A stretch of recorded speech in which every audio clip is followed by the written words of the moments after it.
রমজান মাসে প্রত্যেকটা বাড়িতে, হোটেল, রেস্টুরেন্ট সব জায়গাতেই এই ছোলা ভুনাটা পাওয়া যায়।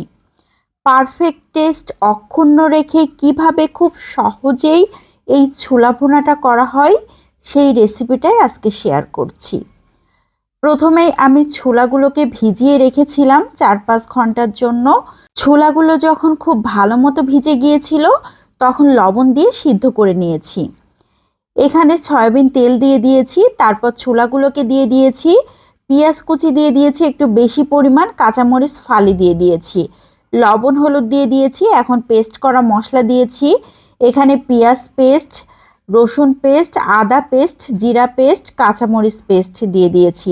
সব কিছুই আমি আধা চা চামচ করে ব্যবহার করেছি, তবে মরিচটা যে যেমন পছন্দ সেভাবে দিতে পারেন।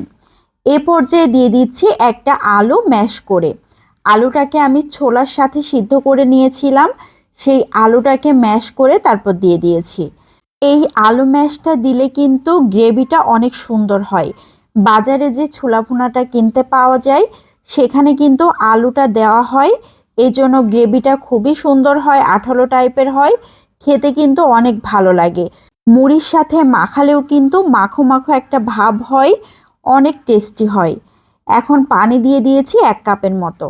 ঢাকনা দিয়ে ঢেকে রান্না করে নিব 5 থেকে 6 মিনিট। এরই মধ্যে খুবই সুন্দর একটা বলক চলে এসেছে। এ পর্যায়ে অনবরত নাড়াচাড়া করতে হবে। এখন আর ঢাকনা দিয়ে ঢাকার প্রয়োজন হবে না। এখন দিয়ে দিচ্ছি ধনিয়া পাতা কুচি।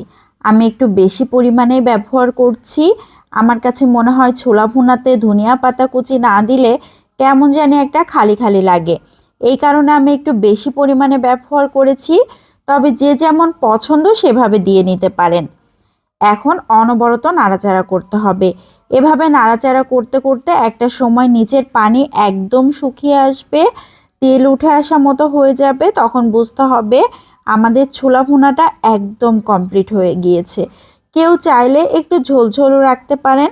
আমি একদম শুকিয়ে নিব, শুকনা শুকনা করে নিব, তাহলে খেতেও ভালো লাগবে। আর এই ছোলা ভুনাটা একবার তৈরি করে কিন্তু অনেক দিন ধরেই খাওয়া যায়।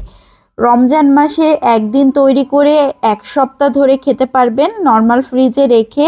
আমার ছোলা ভুনাটা একদম কমপ্লিট হয়ে গিয়েছে। প্রথমেই আমি যখন মশলা ব্যবহার করেছিলাম তখন কিন্তু এলাচ, দারুচিনি একসাথে পেস্ট করে আধা চা চামচ ব্যবহার করেছি। আমার বলতে গিয়ে স্কিপ হয়ে গিয়েছে, এই জন্য আমি সবশেষে বলে দিলাম। কেউ চাইলে সামান্য একটু গরম মশলার গুঁড়া দিতে পারেন। আমি আর গরম মশলা ব্যবহার করিনি, এলাচ দারুচিনি পেস্ট করে আধা চা চামচ ব্যবহার করেছি। এতে টেস্টটা অনেক ভালো আসে। আজকের মতো এখান থেকে বিদায় নিয়ে নিচ্ছি। আসসালামু আলাইকুম।